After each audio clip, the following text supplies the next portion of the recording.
And of course,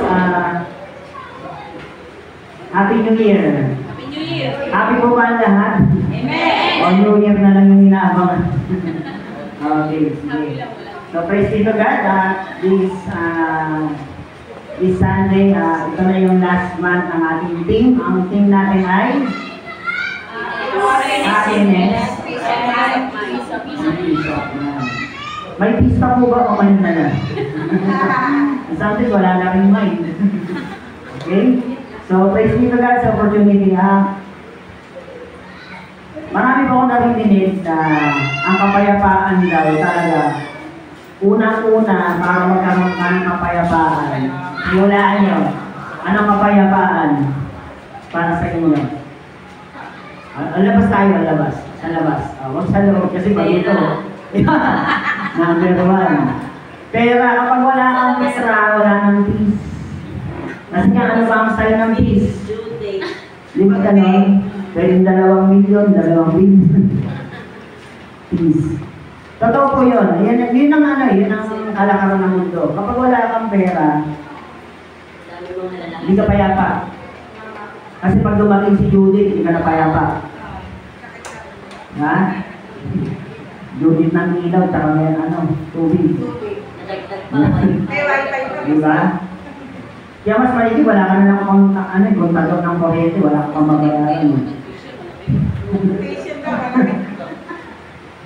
Ang pera talaga, hindi pwedeng wala sa tao. Tama po ba? Kung yun ang pinahawakan ng bawat isa. Pero ang title ng ating mapag-aaralan ngayon, sinamagatan itong Joy and Peace Beyond Understanding. Okay? Ang kagalahan at ang kapayapaan hindi kayang maunawaan. Okay? Ito yung pag-aaralan natin, sa binasa natin sa book ng Pilipos or Philippians chapter 4 verses 4 to 7. Okay. Ang sulat na ito ay galing kay Apostol Pablo. Sinulat niya ito para sa mga mananampalataya na taga Pilipos. At ginagawa niya itong sulat na to nung time na nandun sa loob ng binubuan. Pero sino nga ba si Apostol Pablo? Narinig na siya sa akin na minsan sinasabi ko para siyang sundalo kasi ang trabaho niya pumatay ng Kristiyano. Pero sino ba talaga si Apostol Pablo? Anong muna natin buhay niya? Makimarites muna tayo sa buhay niya. Okay? Si Pablo po, bago siya maging apostol, ang pangalan niya talaga ay Saulo. O Saulo. Saulo. Yan. Saulo niya na. Very good. Okay. Si Saulo ay mula sa bayan ng Roma. Taga-Roman po, taga po yung mga magulang niya. Ang nasabi dito ni parang Nudel, ang istorya ni Pablo, bago siya ni Pablo, yung pagtugon niya doon sa Panginoon. Naintindihan niya yung ginawang kamatayan ni Jesucristo sa krus ng Kalbaryo kung bakit siya naging tagasunod ni Cristo. Si Apostol Pablo po ay isang reliyosong tao. May pinangahawakan po sila, pero po silang tinatawag sa family nila, may iniingatan sila na turo ng kanilang ninuno, turo ng mga Hudyo. Kaya bawal na bawal silang makihalo sa mga Hindi o Gentiles. Kasi iniingatan nila na marumihan ang kanilang pagka-Hudyo. Kaya si Apostol Pablo, ganun siya kahigpit. At alam niyo po ba si Apostol Pablo, sa edad na 13 years old, ipinasok na po siya sa eskwelahan at nagturo siya under sa pamumunan ni Gamaliel. Tama po ba yung pagkakabigkas ko? Yan. So si Saulo, habang nag-aaral po siya, matalino po siya. Magaling siya magsalisik ng bawat salita. Ayaw na ayaw niya madudungisan o makapakan yung turo na tinuturo sa kanya, lalo na yung nakapag-aral siya.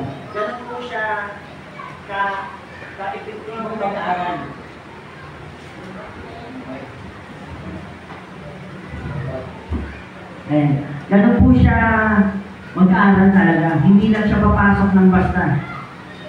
In short, hindi po siya bulakbol. Eh, pag sinabing aral-aral siya, talagang ini-integrate niya kung ano yung sinasabi doon sa mga pinag-aaralan niya. Kaya, meron po tinatawag na sa school, kahit si Pastor Reggie, alam po ito, sa lahat po sa Pangulong School, noong una hindi ko maintindihan, bakit kailangan ng parang debate ang dating. Kumbaga, i-defense mo yung teaching na natutunan mo. Pag hindi mo na-defensahan, talo ka. Meron po yun. Para mag-contradict kayo doon.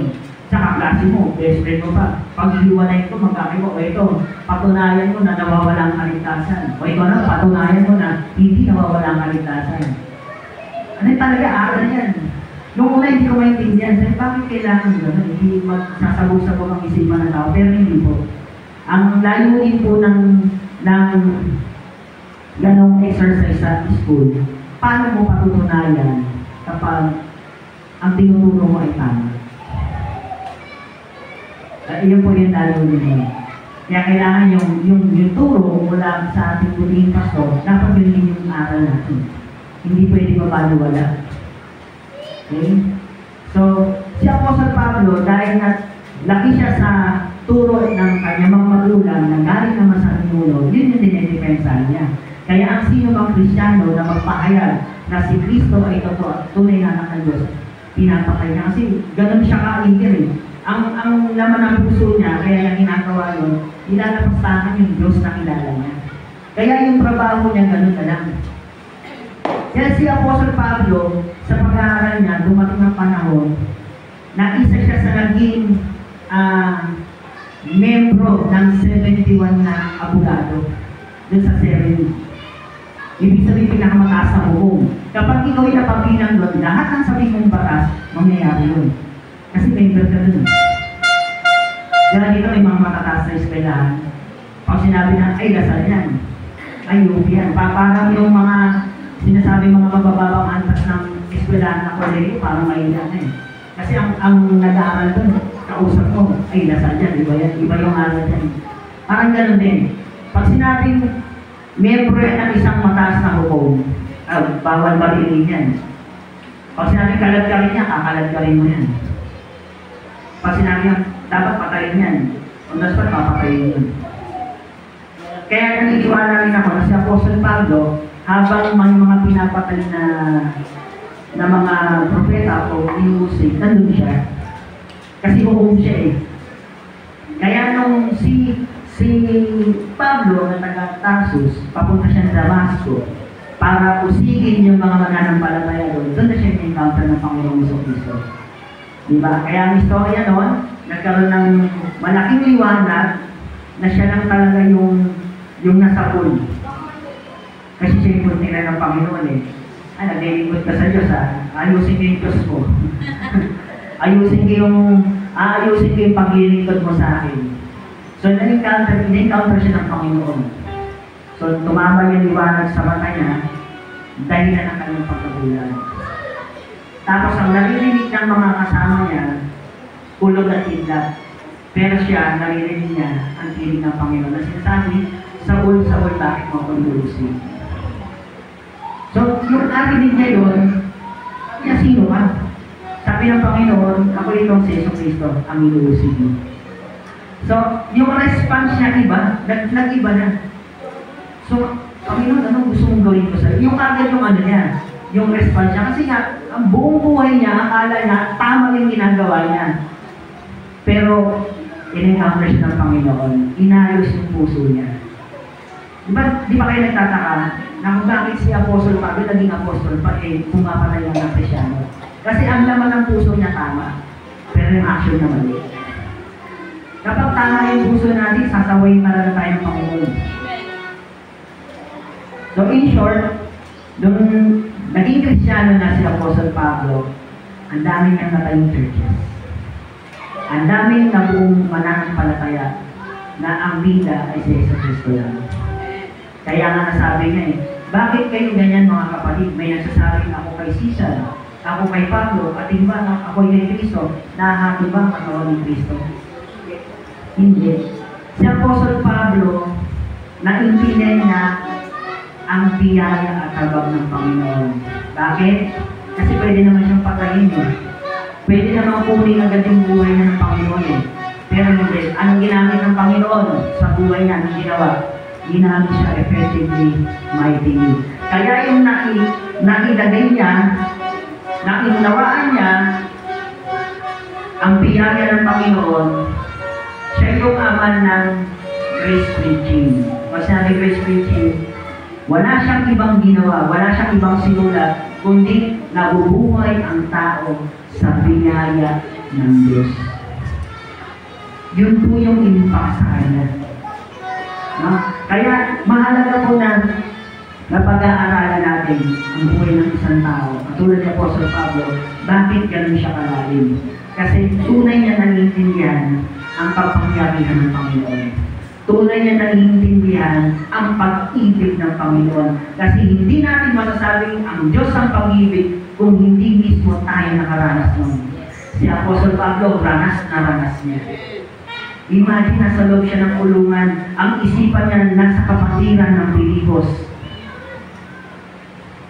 Nasa kapatiran ng Colossians.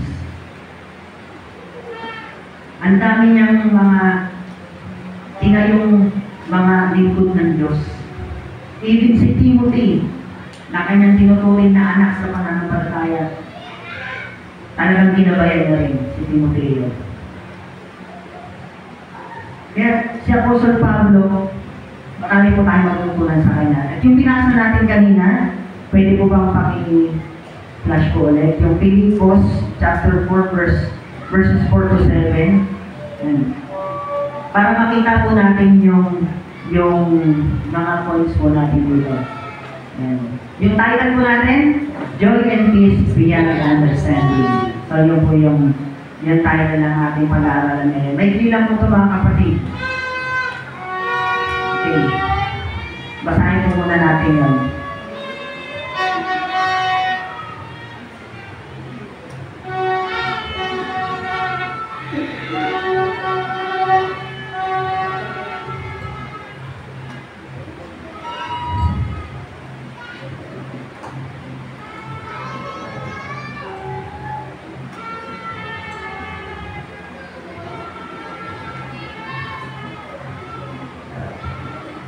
Okay.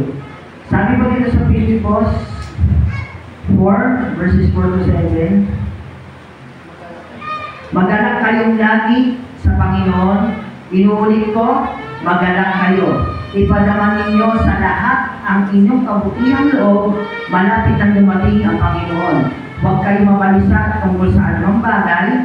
Sa halip, hingin ninyo sa Diyos ang lahat ng inyong kailangan sa pamamagitan ng panalangin may pasasalamat at kapayapaan ng Diyos na hindi kayang maunawaan ng tao. Ang siyang mag-iingat sa inyong puso at pag-iisip dahil sa inyong pakikipag-isa kay Kristo Jesus. Ang lalim na sulat niya, no? Alam niyo po ba kung bakit niya ito sinulat? Kung babasahin niyo po yung verses 2, verses 1 to 3, yan. Mababasa niyo yun. May nag-aaway kasi doon. May magkaaway sa iglesia ng Pilipos. Yung napalitaan niya yun, kasi dumadalaw sa kanya si Efra dito. Lingkod niya yun doon, taga-sumili ng Panginoon sa Kristo. Pag dumadalaw sa kanya, ayun yung nagsasabi na, naku, si sister magkaaway, tsaka ito. Kaya sumulat siya. Ay sulat niya, pinapaunawa niya na huwag dapat magtalo tayo.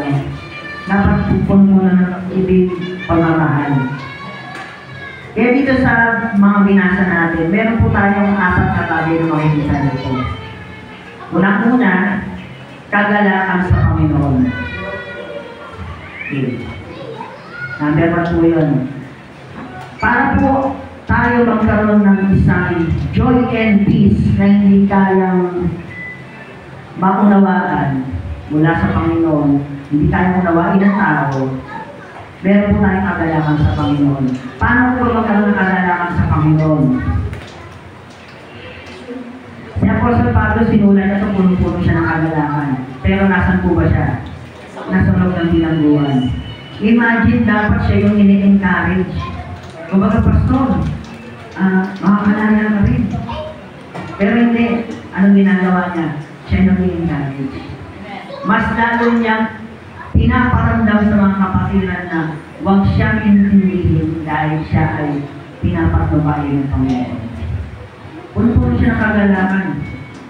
Sa kabila ng pag-aampa sa kanya, pagpaparusa sa loob ng kulungan, ang sinasabi niya, I can do all things through Christ Jesus, who strengthens me. So yun, number 1, joy in the Lord. Kapag tayo po ay may kagalakan sa Panginoon, yung tunay na joy and peace, nasabi niya. Pero kapag tinignan mo yung kulang sa'yo, at hindi tayo pumurpos sa mga bagay na ibigay ng Panginoon, hindi tayo magiging mayapa. Kahit ikaw pa'y maging pinakamayaman na tao dito sa mundo, hindi ka magkakaroon ng tunay na kapayapaan. Kaya nga marami nagsusuicide eh, marami nagpapakamatay. Imagine, matataas naman pa sila sa buhay natin, pero mga balitaan wala nang nagpakamatay. Diba? Samantala kung isipin natin, ba't ganun sa kanila naman ang lahat? Bakit? Sa kabila kasi ng kanilang katanyagan, hindi natin alam, puno-puno sila ng stress. Pero hindi natin sila pwedeng questionin. Doon sila naging mahina. Napakabuti ng Panginoon sa atin kasi kahit hindi po tayo panyag na tao, wala tayo ng yaman nila. Pero nakikita po tayo, nabubulay-bulay ng kanyang salita. Yan po tinatawag ng joy in the Lord. Yung tipong ginagawa ko yung isang bagay na, bakit ko pa ito sinusunod? Pero pag di ko naman sinunod, ang lungkot-lungkot ko. Kasi ang tunay na kagalakan, pag-iling ko sa Panginoon. Wala nang ano doon, walang papantay doon. Meron o wala? Mas maganda meron. Meron kapayapaan wala sa Panginoon. Yan ang ibig sabihin. Amen? Meron o wala ka man ng bagay, pero meron kang kagalakan mula sa Panginoon. Enjoy, diba? Tingnan niyo katabi nyo kanina, hindi na magpintay mo ka. Pero kung kumakawi ka sa Panginoon, grabe, no? Ang sarap kumawi sa Panginoon. Bakit? Kasi ang banal na Espiritu kung hindi sa buhay ng bawat isa. Hindi dahil sa kanta, hindi dahil sa ganda ng music. Secondary na lang yun. Pero yung true worship sa puso ko, yun yun. Kasi kilala mo yung Diyos mo. Kasi ako sa Pablo, kilala yung Diyos niya. Kilala niya sa Jesucristo. Na siya namang itutuloy niya sa lahat ng mananampalataya na kanyang tinuturuan. Amen.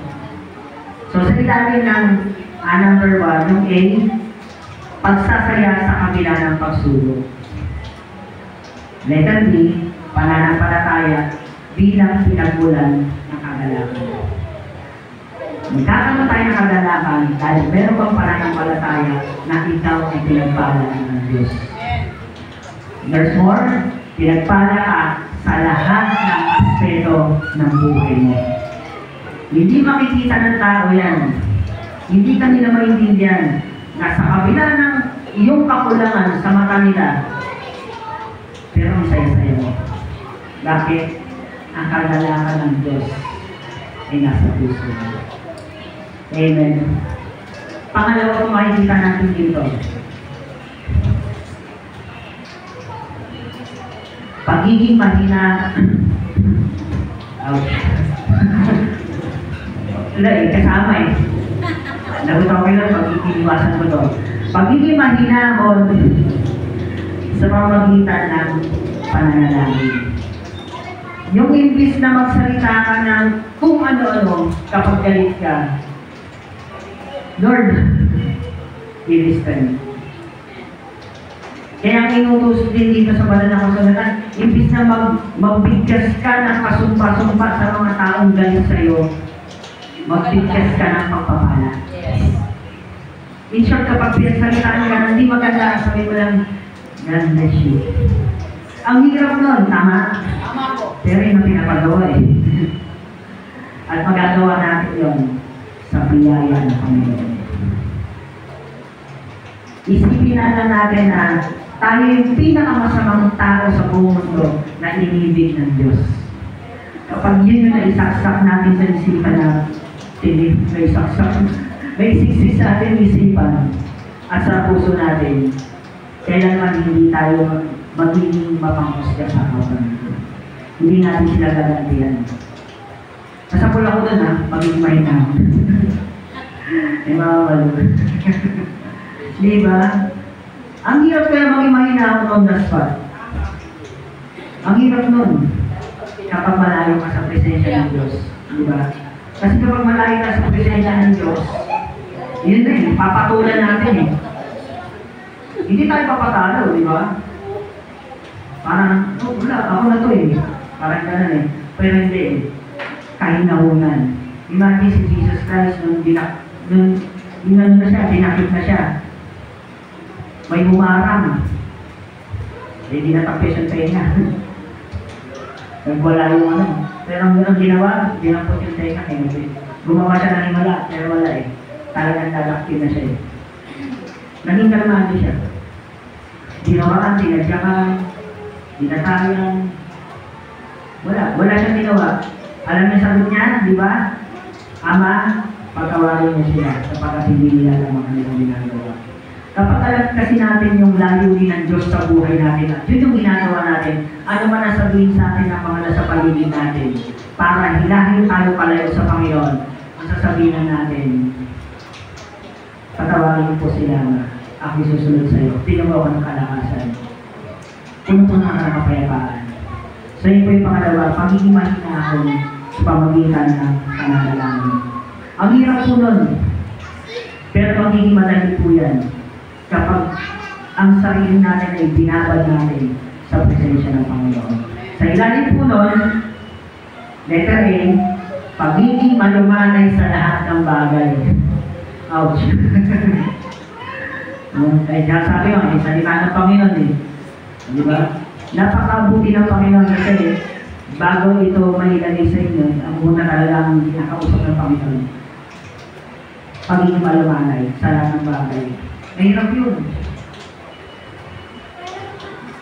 Pero naniniwala ko na kaya ito sinasabi ng Panginoon kasi makakaya ko dahil sa kanyang pag-ibig sa akin. At kaya din natin na dahil binamahal tayo ng Panginoon. Letter B, pagsusumako bilang paraan ng pakikipag-ugnayan sa Diyos. Sabi ng Panginoon, sino mong sumusunod sa akin ay lubusang pinagpala. Sabi ng mayaman, nasunod ko na lahat ng kautusan. Hindi ako pumapatay, hindi ako nananakaw, lahat na ng utos, nasunod ko na, ano pa bang kulang? Sabi ng Panginoon, ibenta ko yung lahat ng ari-arian mo, ipamili mo sa mahirap, nalungkot siya. At hindi nasunod sa Panginoon. Kaya sabi ng Panginoon, mas madali pang papasukin ang isang kamelyo sa butas ng karay kaysa ang mayayaman na idalhin sa paanan ng Diyos.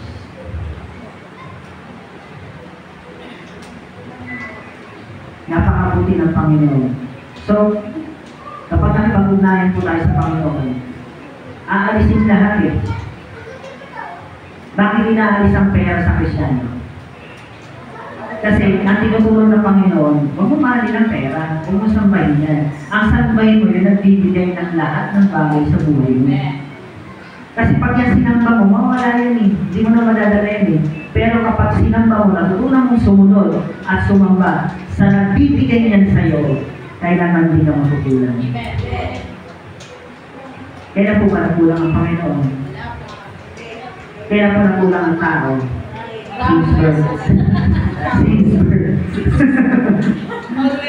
Pero ang Panginoon, grabe, ilang beses man tayo malapa, ilang beses man tayo lumayo, ang Panginoon, ang kamay ng Panginoon, lagi nakayakap sa atin.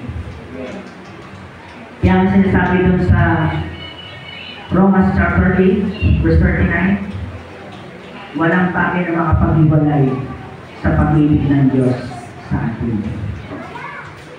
Kapag yung mga bagay na yun ang ating na ilalagay sa ating puso, nasasabihin na natin, oo, wala ako ngayon. Ngayon lang, wala ako ngayon. Pero mamaya nandiyan yan. Isang nag-uusap kami ni Sister Rina. Grabe no, wala tayo nito, no? Pero pag tinitin na namin yung motor, tapos pagiging LPP na, God is so good.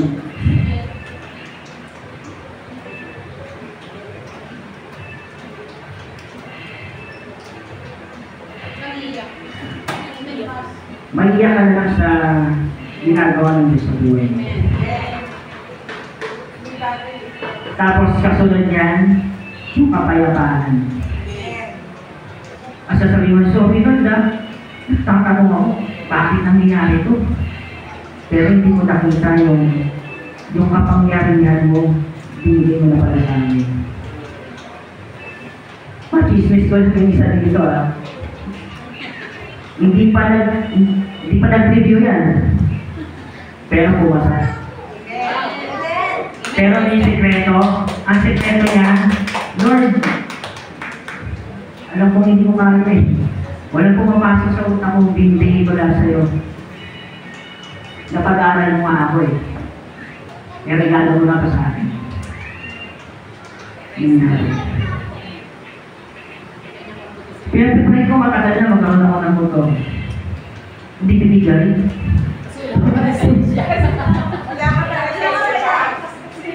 Oo, na yun, wala lisensya. Pero binigyan ako ng lisensya. Ay, Lord, may lisensya na.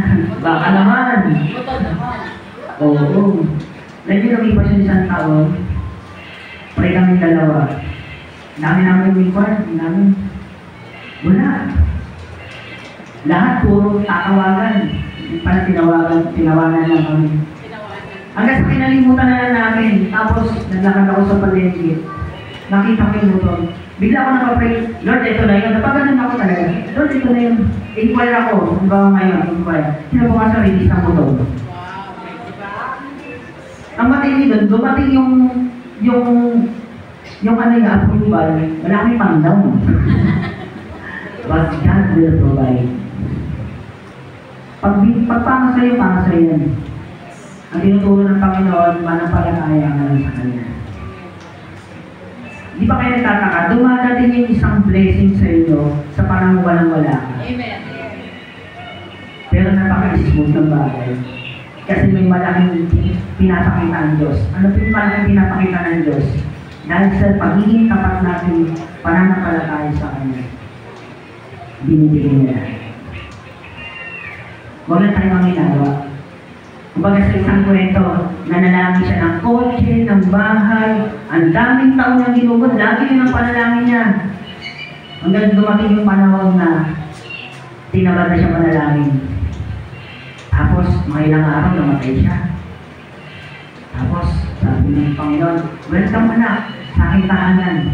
Niyakap siya, tapos pagtingin niya sa langit, Panginoon, kayo pinapipray mo sa akin Pati bakit ito yun Oo, sabi yan. Bakit hindi nangyayari? Dapat, bibigyan ko na sa kinabukasan, tinabad ka pa manalangin ng gabi. Pero sa'yo yan. Walang kukuha yan, sa'yo yan. Kita mo na. Amen. Kaya pag may mga pinapanalangin kayo, tamarin. Amen. Ngayon po, pagsusumamo bilang para sa pagkagunayan ng Diyos. Napakalaga po nun.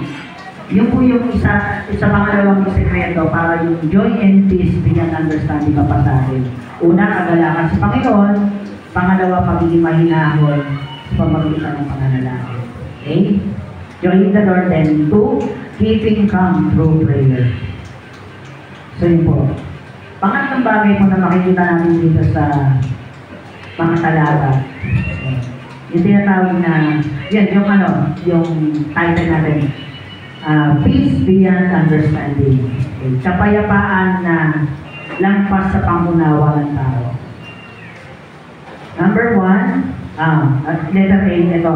Kapayapaan na hindi kayang biguin ng mundong ito. Kasi yung mundong ito, napaka-attractive. Marami siyang mga ibibigay sa iyong pandarayan. Huwag ka na magsimba. New Year ngayon. Punta ka sa SM, daming sale. Kaya nga wala na lang. Buti nga na, wala tayong pera ngayon. Tama? Diyan papasok ko sa together for good. Kasi kung may pera tayo, ubos. Ubos yung tao dito sa church. Lord, minsan lang naman, pwede naman Nakapila na. Baka naman. Nakapila na sa liwan. Diba? Pero hindi eh. Yung mundong ito, pandaraya. Aakilitin ka yan. Parang ginawa kay kay Eva ng ahas. Sarap to. Bunga, oh. Sa dinami-dami ng tanim dito, natikman mo na, ito na lang yung kulang. Diba? Ayan ang pandaraya ng kahoy. Minsan, matututo tayo mahigit, di naman tayo hindi pera. Pero pagtingin natin sa bintana ng kapitbahay, meron silang ganito, tayo wala. Parang meron kayong rep, wala, kami meron. Diba? Yan ang mundo eh. Pero yung sinasabi dito, peace beyond understanding, hindi kaya unawain ng tao. Pwede mabalitan, siya pa yung mangindig sa'yo. Sa kabila ng kawalan, na meron sila, tapos ikaw wala, pero ikaw, sarap na nilakas mo. Tapos napupuri ka sa Panginoon. Hindi ka na nila maunawaan. Kasi hindi nila maintindihan na ang Diyos na sinasamba mo ay Diyos na meron din sila na nagbibigay ng kayamanan. Pero yung peace na meron ka, yun ang wala sila. Hindi na naman bibili sa SM yun. Mutak sa SM. Pag yung peace, ano peace? Plain peace? Peaceful. Wala. Wala kang mabibili na payaman. Wala kang mabibili joy o kaganakan. Joy, oo, kalamansi flavor. Hugas ka plato. Pero yung joy na sinasabi dito yung kaganakan, hindi kaya ibigay dito ngayon. Tanging ng Panginoon lang. Amen? Letter 3, sabi doon, pag-iingat at pagsuko sa pangailangan. Pag-iingat at pagsuko sa pangailangan kay Kristo. Yan. Yun po yung sa ilalim ng kapayapaan na lampas sa pangunawa ng tao. Yung iniingatan mo yung, dahil sa kailangan mo si Kristo sa buhay mo, ang dami mong iniingatan. Ano yung mga bagay na yun? Hindi ka nakikisama. Nakikisama, oo. Pero yung alukin ka ng mga bagay na sa kanila ay nagpapasaya, pero alam mong bawal sa'yo. Dahil ikaw at anak ng Diyos, hindi mo tinitig yun. Amen? Ayun sila eh. Ang mundo ngayon, grabe. Umaga pa lang. Ang dami ng dalas.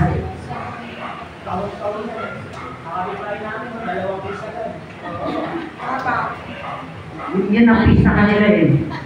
Oo, may nag-iiyaw-iyaw na agad. Oo, nakahanda na. Oo. Nakaset up na. Hindi natin sila pwedeng question eh. Yan ang tingin nila sa kapayapaan. Yun ang kaligayahan nila. Pero darating yung time. Darating yung time sa pamagitan ng ating pananalangin para sa kanila. Mababago rin na. Bakit? Sabi mo sa sarili mo, ako nga eh. Sabi mo, ako nga eh. Binago ng Diyos. Sila pa kaya. Amen? Walang sino ang makakapagpabago sa tao ng kapag-tao. Diyos ang makakapagpabago sa kanila.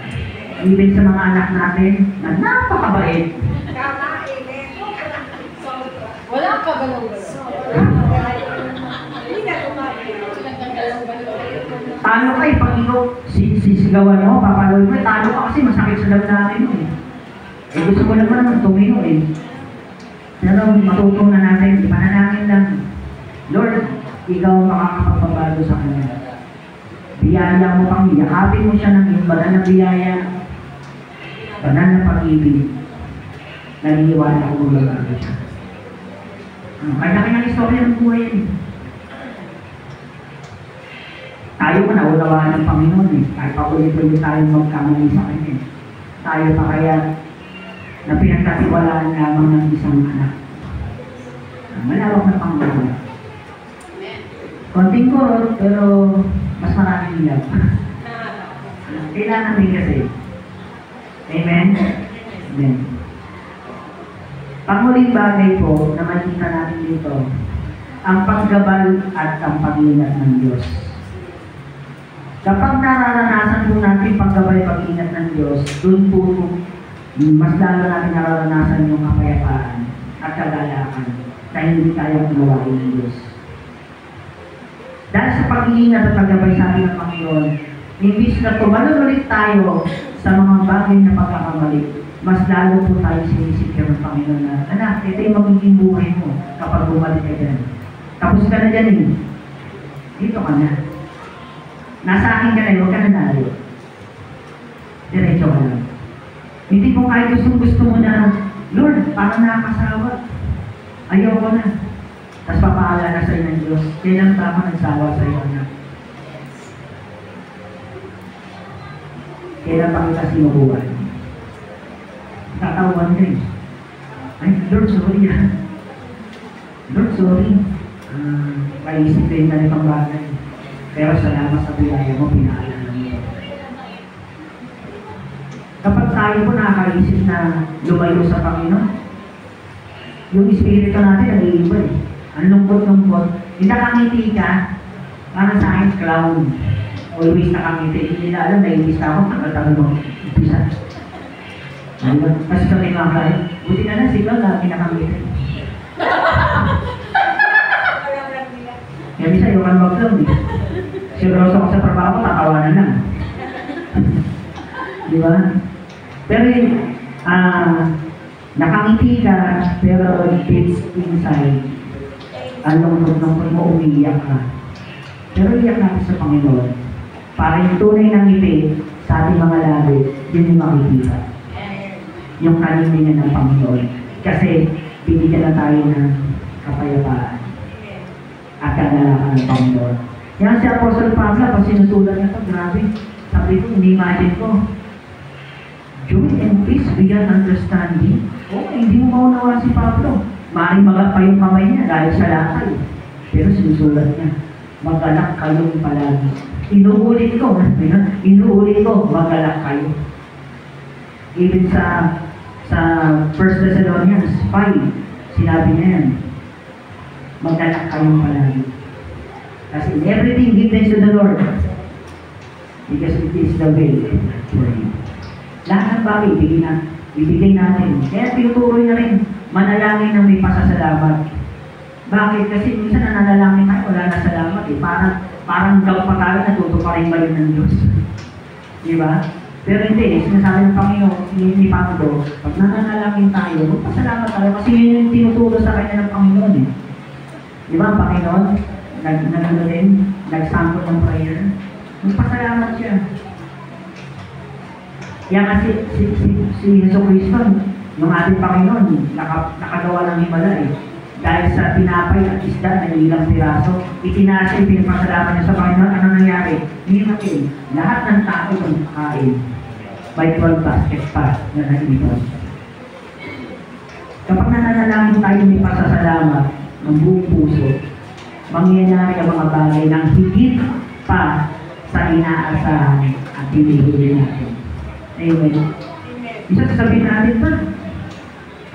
24 inches lang naman na pipiliin ko, ba't naging 50 inches ko? Diba? Minsan kaya ng Panginoon, hindi lang minsan natin. Kasi ang Panginoon pag nagbigay, hindi niya ibibigay yung best sa mata natin, ibibigay yung best na nanggaling sa Kanya. Amen? Sa ilalim po doon, ang paggabay-pagiging ng Diyos, letter A, makita natin doon, pangako ng Diyos na Kanyang ipagkakaloob ang kapayapaan. Hindi sa Matthew, umakit sa langit, di ba? Iniwan ko sa inyong kapayapaan. At binanggit niya rin yan sa sa John chapter 16 verse 23. Makakaranas kayo ng matinding pagsubok. Ngunit tibayan at lakasan ninyo ang inyong loob na pagtagumpayan ko na ang sanlibutan. Pag yun yung makikita mo, papasok sa isip mo, sa puso mo, yung peace, mataspat yan. Kung baga masakit-sakit ang puso mo, instant healing. Letter B, paglalagak ng tiwala sa Diyos at pagpapakumbaba. Nananampalataya lang din naman tayo, ibigay na natin lahat. Lahat ng pagpapakumbaba, lahat ng pagtitiwala, ibigay natin. At sinabi yung sa isip natin na, Lord, ito po yung hinihiling ko, ganyan-ganyan. Tapos, after that, in Jesus' name, amen. Tapos sabihin mo, sandali, baka matagal pa yung sagot ni Lord. Diskarte muna ako. Ay, tapos tayo doon. Ay, pag binigyan natin sa Panginoon, hindi natin pag-iulas niya. Ituturo naman niya sa atin kung ano yung hakbang na gagawin natin. Partner tayo. Partnership yan. Hindi naman tinuro ng Panginoon, manalangin ka lang, tapos higa ka na, tulog ka na yan. Hindi naman gano'n. Ang Panginoon din naman tuturo sa atin kung ano yung hakbang na gagawin natin. Amen? Sa ating pagtatapos, yan. Conclusion po. Number 1, makikita natin ito. Pasasalamat sa bigayang ipinagkaloob ng Panginoon. Year 2024 na po bukas. Amen? Mula nung nakarang buwan, January 1, tapos ngayon, December 31, ito po tayo, ang dami na pong nangyari sa church natin, ang dami na pong nababago at babaguhin pa pagkakaloob ng Panginoon. Pagpapasalamat po natin yun. Yes, nakikita natin, hindi pa tapos. Yes. Pero i-claim natin na ito, Lord, ay tapos na. Kasi pinagkaloob mo na ito. Amen? Amen. Hindi natin namamalayan. Baka naka-port Lord yung pangarap ni Pastor. Amen? Letter B po, pagninilay-nilay sa mga aral na natutunan natin mula sa banal na kasulatan. Huwag po natin alisin yun. Katulad ng binilin ng Panginoon kay Joshua. Mababasa natin sa Joshua 1:8. Dinidiliin mo ang salitang yaon, araw at gabi. Araw at gabi. Kasi yan po yung magiging matibay na loob natin. Matibay na sandigan. Salita ng Panginoon. Kaya ano man ang pananampalataya meron ka, hindi basta-basta mababalik. Bakit? Kasi ang tagapagturo natin mismo ay ang Panginoon sa pamamagitan ng kanyang banal na Espiritu. Pagkadiyan ng Diyos.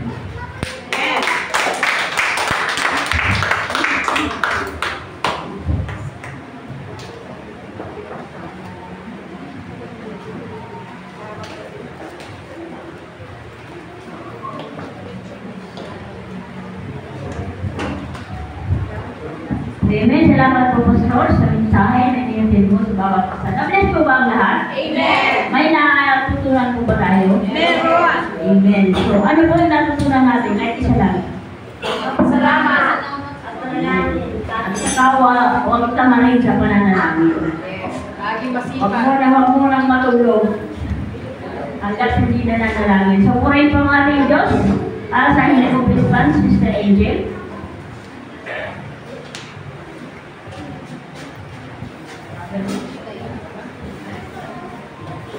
Mr. Noreen.